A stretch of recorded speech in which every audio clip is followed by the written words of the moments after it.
أعوذ بالله من الشيطان الرجيم بسم الله الرحمن الرحيم wabarakatuh.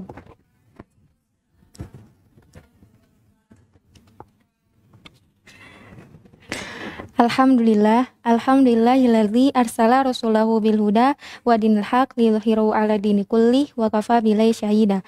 Asyhadu alla ilaha illallah wa asyhadu anna Muhammadan abduhu wa rasuluh.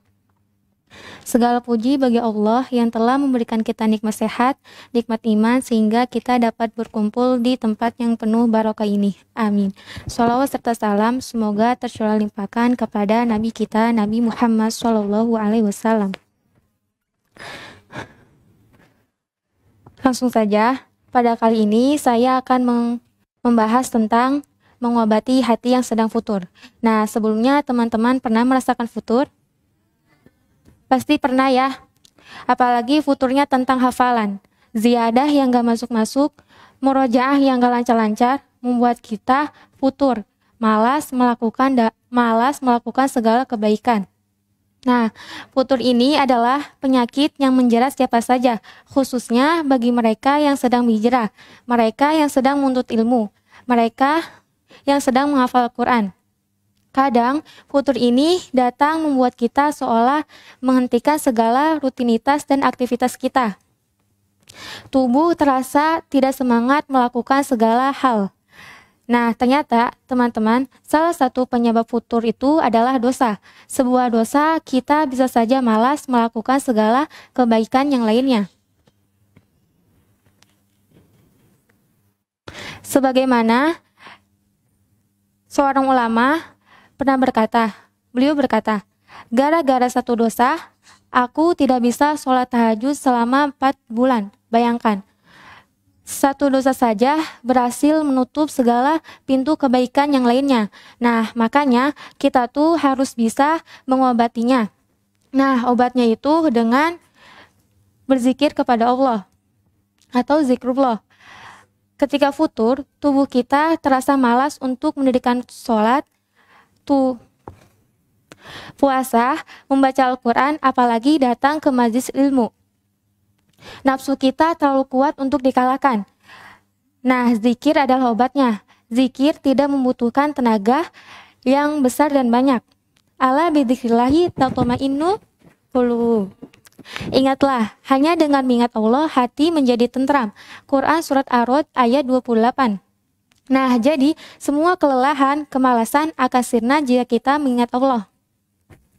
Jangan sampai futur ini menjadikan kita meninggalkan kewajiban dan melakukan larangan Allah. Oleh karena itu, kita tuh harus dibekali dengan ibadah-ibadah sunnah. Ketika futur datang, ia akan menggorgoti ibadah sunnahnya saja, tanpa menyentuh ibadah wajibnya. Contohnya, yang dulunya sholat duhanya rajin, ketika futur duhanya libur. Yang dulunya sholat malamnya pukul 2, ketika futur jadi mepet waktu azan subuh. Itu tuh gak apa-apa, tapi jangan terlalu lama. Kita harus bangkit, kita harus menjadi pribadi yang lebih baik. Taat itu hanya sesaat, sisanya adalah menikmati hasil ketaatan. Kita juga bisa menghentikan futur dengan mengingat kematian, karena dengannya kita mau tidak mau harus menyiapkan diri dan harus terlepas dari kefuturan. Ketika futur melanda, kita jangan larut di dalamnya, karena kematian itu tidak melihat kita sedang futur atau sedang taat. Maka, sungguh akan sangat baik jika kita tidak menyisakan 1 detik pun dari hidup kita untuk menikmati kefuturan, karena kita tidak tahu di detik mana kematian menghampiri kita. Khususnya untuk akhwat ya, kalau kita sedang futur, kita tuh harus ingat bahwa kita tuh akan segera memiliki anak, dan anak ini mempunyai 3 hak.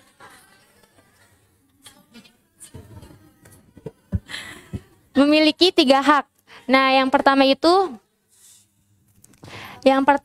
ingatkan perkataan Nabilah, Yang pertama itu dilahirkan dari ibu yang cerdas. Yang kedua diberikan nama yang baik.